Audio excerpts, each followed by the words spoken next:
প্রিয় দর্শক আসসালামু আলাইকুম। আজকে ব্রোকলির ভিটামিন এবং পুষ্টিগুণ নিয়ে কথা বলবো। এতে রয়েছে প্রচুর পরিমাণে ভিটামিন।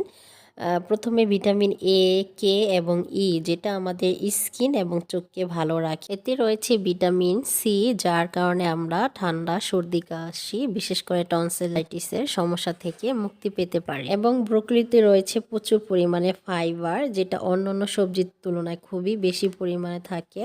আর এই ফাইবার বেশি থাকার কারণে আমাদের কনস্টিপেশনের সমস্যা থেকে আমরা মুক্তি পাই এবং ক্ষুধা কম লাগে, যেটা আমাদের ওজন কমাতে সাহায্য করে। ওজন এবং ফ্যাট অতিরিক্ত বাড়ে না। এতে রয়েছে প্রচুর পরিমাণে আয়রন, যা আমাদের রক্ত স্বল্পতাকে দূর করে থাকে।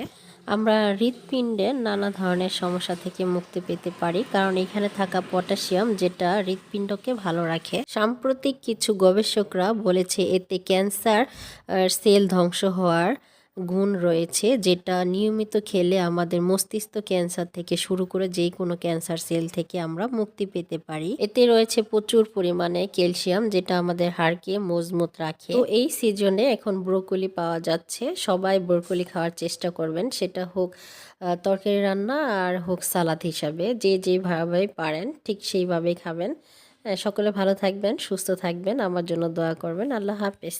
আপনারা ব্রোকলি দিয়ে কে কী খেতে চান, কোন রেসিপি দেখতে চান, সেটা আমাকে অবশ্যই কমেন্ট করে জানাবেন। চেষ্টা করব ওরকম করে রান্না করার জন্য। আল্লাহ হাফেজ।